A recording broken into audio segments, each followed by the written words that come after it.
کہ رسول صلی اللہ علیہ وسلم کی ولادت کے موقع پر اگر ان حالات کا جائزہ لیا جائے وہ حالات کیا تھے تو معلوم ہوگا کہ جہالت اپنے پورے عروج پر تھی. بلکہ کہا جاتا ہے نبی کریم صلی اللہ علیہ وسلم کی بعثت کا جو زمانہ ہے اس زمانے کو جہالت کے نام سے ہی یاد کیا جاتا ہے اور اسے زمانہ جاہلیت کہا جاتا ہے. یہ ایک ایسا لفظ ہے اگر اس لفظ سے کسی انسان کو ہم پکارے چاہے وہ ہمارے محلے کا کتنا ہی نیچے درجے کا انسان ہو اگر ہم اسے کہے ہو جاہل ادھر آ تو آپ جانتے ہیں کہ اس کا ریئیکشن کیا ہوگا, اس کے چہرے کی رنگت کیا ہوگی. یقیناً اس کی پیشانی پر فوراً بل آ جائیں گے, چہرہ سرخ ہو جائے گا غصے کی وجہ سے کہ اس نے مجھے جاہل کہا ہے.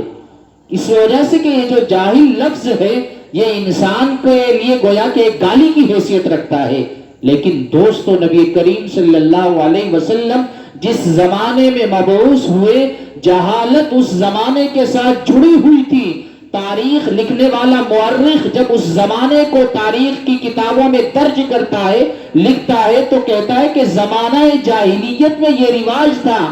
زمانہ جاہلیت کہہ کر اس زمانے کو وہ بتاتا ہے کہ اس زمانے کے اندر جہالت پورے عروج پر تھی. حالانکہ آج کا جو دور ہے زمانہ ہے ترقی یافتہ کہا جاتا ہے لیکن جہالت آج بھی ختم نہیں ہوئی. لیکن آج کے زمانے کو ترقی یافتہ کہا جاتا ہے, جہالت بڑا زمانہ نہیں کہا جاتا. اللہ کے رسول صلی اللہ علیہ وسلم کے زمانے کی جہالت کا اندازہ آپ کو اس بات سے ہوگا کہ بہت ساری جو برائیاں تھیں ان میں برائیاں کتنی عروج پر تھی. آپ کو اس واقعے سے اندازہ ہوگا کہ ایک مرتبہ ایک حاملہ عورت چلی ہوئی جا رہی تھی, امید سے تھی, اور جب عورت امید سے ہوتی ہے تو اس کے جسم کی نمائش اور اس کے جسم کی جو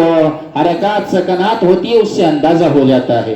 اور تو جس وقت وہ عورت چلی ہوئی جا رہی تھی اس کے پیٹ کو دیکھ کر کے انہوں نے آپس میں شرط لگائی کہ اس عورت کے پیٹ میں جو بچہ ہے وہ لڑکا ہے. دوسرے نے کہا نہیں بیٹی ہے. آپس میں شرط ہو گئی اور زبان درازی ہو گئی. بات یہاں تک پہنچ گئی کہ پیٹ پھاڑ کر کے دیکھو کیا ہے. تو ایک شخص اٹھا اور چلتی ہوئی اس عورت کے پیٹ کو پھاڑ کر کے بچہ نکالا اور اپنی شرط کو پورا کیا. یہ جہالت اس درجے پر پہنچی ہوئی تھی. اللہ کے رسول صلی اللہ علیہ وسلم جہالت کے ایسے دور میں پیدا ہوئے اور آپ نے پیدا ہونے کے بعد کیا کیا؟ آپ نے پیدا ہونے کے بعد اپنے اخلاق سے, اپنے کردار سے, اپنی گفتار سے, اپنی خوش بیانی سے اس جہالت بھرے ماحول کو ایسا معطر کیا کہ جسے زمانہ جاہلیت کہا جاتا تھا, جسے زمانہ جاہلیت کہا جاتا تھا, جس زمانے میں رہنے والے انسانوں سے نفرت کی جاتی تھی وہ تو انسان اپنے وقت کے امام بن گئے. انہیں حضرات صحابہ کرام کہہ کر کے پکارا جانے لگا, عزت کے ساتھ ان کے نام لیے جانے لگے. یہ کب ہوا؟ جب اس زمانے کے لوگوں نے اللہ کے نبی کے کردار کو اپنا کردار بنایا, اللہ کے نبی کی سنت و شریعت کو اپنی زندگی کا معمول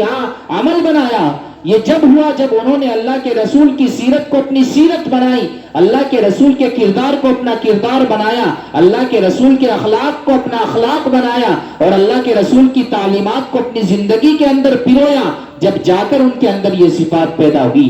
آج میرے بھائیوں پھر سے ایک مرتبہ ضرورت اسی بات کی ہے. آج پھر زمانہ جہالت کی طرف جا رہا ہے اور خاص طور پر ہمارا سماج, ہمارا معاشرہ پھر ایک مرتبہ جہالت کی بلندیوں پر جا رہا ہے. اگر ہم نے اس مرتبہ اپنی قوم کو ہوشیار نہ کیا, اگر ہم نے اپنے بچوں کو نہیں سنبھالا, اپنی اولاد کو نہیں سنبھالا, اپنے نوجوانوں کو نہیں سنبھالا تو خدا کی قسم جاہل قوم کا جو مقدر ہوا کرتا ہے اس قوم کا بھی وہی مقدر ہوگا. یہ قوم کبھی ترقی کے اوپر نہیں پہنچ سکتی. اس وجہ سے جس طریقے سے جب بیماریاں وبائیں عام ہو جاتی ہے, آپ نے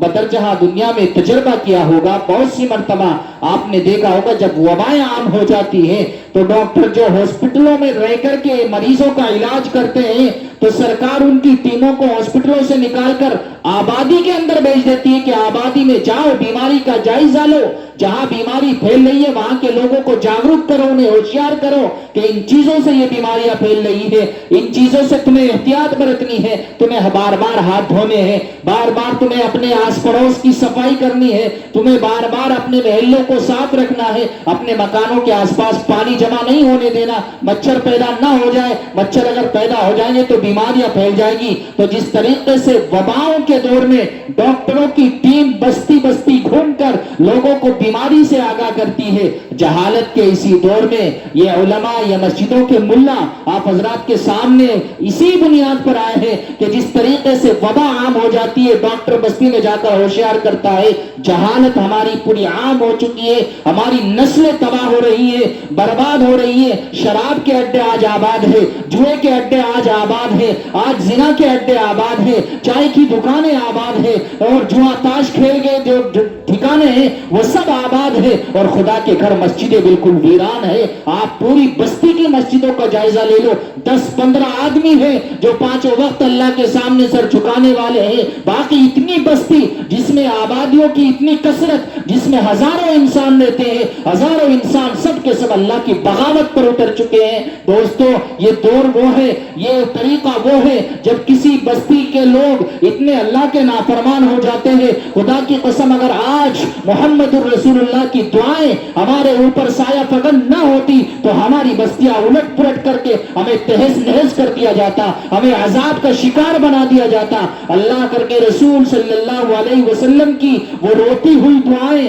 جس نبی نے راتوں کو رو رو کر سجدوں میں سر رکھ کر آنسوؤں سے اپنے مصلے کو تر کر کے یا ربی امتی امتی کہہ کر اپنے رب کو منایا تھا، اور اپنے رب کے سامنے گڑ گڑا کر روزانہ رو رو کر اپنی امت کے لیے دعا کی تھی، یہ ان دعاؤں کا ثمرہ ہے کہ اتنے گناہوں کے باوجود آج ہم بچے ہوئے ہیں۔ میرے بھائیوں، اگر آج ہم نمازیں چھوڑ رہے ہیں، جھوٹ بول رہے ہیں، ظلم کر رہے ہیں، دوسروں کے حق زمینیں دبا رہے ہیں، سود ہم کھا رہے ہیں، نشے کا کاروبار ہم کر رہے ہیں، حرام کمائی ہم کھا رہے ہیں، اور پھر بھی اگر ہم بچے ہوئے ہیں تو یہ مت سمجھیے کہ میں بڑا کامیاب ہوں، یہ سمجھیے کہ میرے نبی کی دعا اب تک میری حفاظت کر رہی ہے۔ اگر میں اب تک بھی توبہ نہیں کر سکا، ابھی بھی موقع ہے، اب بھی میں توبہ کر لوں، ورنہ اگر موت کے فرشتے نے آ کر حلق کے اوپر انگوٹھا رکھ کر اگر ہمارے پران کھینچ لیے، پھر یاد رکھیے قبر کی وہ چھوٹی سی معمولی سی 2 گز کی جگہ ہوگی، وہ 2 گز کا گڑھا ہوگا جس میں آپ کو ڈال دیا جائے گا، پھر خدا کے عذاب کے فرشتے جانے اور یا تم جانو، پھر اس کے علاوہ کوئی جاننے والا نہیں ہوگا۔ آج آپ دیکھ سکتے ہیں بڑے بڑے گنہگار متکبر سرکش اس دنیا سے چلے گئے، جنہوں نے ظلم کر کر کے اپنے بڑی بڑی کوٹھوں کو آباد کیا تھا، جنہوں نے خوب لوگوں کے اوپر مال ہڑپ کر کر کے اپنے گھروں کو بہترین پت فرش سے سجایا تھا، اپنے گھروں کے بہترین ایئر کنڈیشن بنایا تھا، لوگوں کو ظلم کر کے حرام کاروبار کر کے اپنے بہترین عالیشان مکان بنائے تھے۔ آج ان کے گھروں سے جا کر کے پوچھو، اے مکان بتا تجھے بنانے والا کہاں چلا گیا، تجھے بنانے والا کہاں ہے، تیرے اندر یہ خوبصورت پتھر جموانے والا کہاں چلا گیا، بہترین ٹائلوں سے سجانے والا کہاں ہے، بہترین ایئر کنڈیشن اپنے مکان کو بنانے والا کدھر چلا گیا؟ ذرا اس کی قبر جا کر کے دیکھو، اور ایک معمولی انسان کی قبر بھی جا کر کے دیکھو، تمہیں کوئی فرق نظر آئے گا؟ ہرگز نظر نہیں آئے گا۔ میرے بھائیو، جس طریقے سے ہم خنزیر کے گوشت سے نفرت کرتے ہیں، اسی طریقے سے حرام کے ایک ایک روپیے سے ہمیں نفرت کرنی ہوگی، کیونکہ جس طریقے سے انسان کے لیے خنزیر کا گوشت کھانا حرام ہے، اسی طریقے سے حرام طریقے سے کمایا ہوا 1 روپیہ بھی حرام ہے، نشے کا کاروبار کر کے کمایا ہوا پیسہ بھی اسی طریقے سے حرام ہے، شراب پینا جیسے حرام ہے ایسے ہی شراب بیچ کر کے کمایا گیا پیسہ بھی حرام ہے، خنزیر کھانا جیسے حرام ہے ایسے ہی خنزیر بیچ کر کے کمایا گیا پیسہ بھی حرام ہے، اسی طریقے سے چرس گانجا بیچ کر کمایا گیا پیسہ بھی اسی طریقے سے حرام ہے۔ خدا کی قسم آج ہم یہ نہ سمجھے کہ ہماری رگوں میں دوڑتا ہوا خون ہے، ہم جوان ہیں، ہمارے بازوؤں میں طاقت ہے، قوت ہے، خدا کی قسم تمہارے اندر فرعون سے زیادہ طاقت نہیں ہو سکتی، تمہارے اندر نمرود سے زیادہ طاقت نہیں ہو سکتی، تم نمرود سے زیادہ مبالدار نہیں ہو سکتے۔ ذرا ان کا انجام دیکھو، فرعون کو اللہ نے کس انجام پر پہنچایا، نمرود کا اللہ نے کیا حشر کیا، قارون کا اللہ نے کیا انجام کیا، قارون کا اللہ نے کیا برتاؤ کیا۔ قرآن کریم ہمیں بتاتا ہے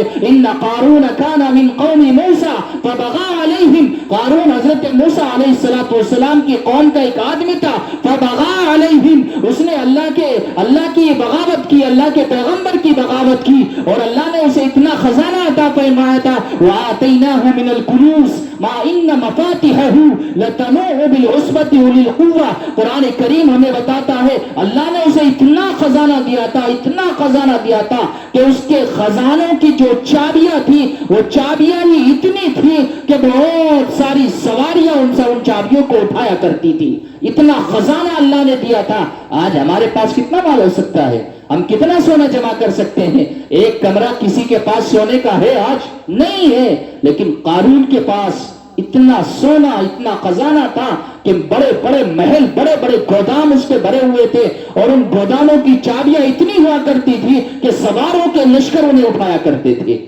لیکن اللہ کی نافرمانی کی، اللہ سے بغاوت کی، اللہ نے کیا انجام کیا؟ اس کے خزانے سمیت اسے زمین کے اندر دھسا دیا اور دھسا کر کے پیغام دنیا کو یہ دے دیا، امت محمدیہ کے انسانوں، قرآن کریم میں قارون کے واقعے کو بیان کرنے کا مقصد یہی ہے کہ تم میں سے کوئی کہیں قارون کے راستے پر نہ چل پڑے، تم میں سے کوئی قارون کا راستہ نہ اپنا لے، دولت کے نشے میں وہ اتنا اندھا نہ ہو جائے کہ وہ نہ حرام کو دیکھے نہ حلال کو دیکھے، نہ کسی کی صحت کا خیال کرے، نہ کسی کے غربت کا خیال کرے، بس دونوں ہاتھوں سے آنکھیں بند کر کے وہ نوچ کر کے پیسہ اکٹھا کرنا اپنا مقصد سمجھ لے۔ اگر تم اپنا مقصد یہ بناؤ گے تو قارون کی زندگی کا ذرا مطالعہ کر لینا، جو انجام قارون کا ہوا ہے تمہارا انجام اس سے الگ نہیں ہوگا۔ قرآن کریم ہمیں بتاتا ہے، فرعون کا حال بھی قرآن ہمیں سناتا ہے، اتنا متکبر بادشاہ جس کا دعویٰ ہی یہ تھا انا ربکم الاعلی،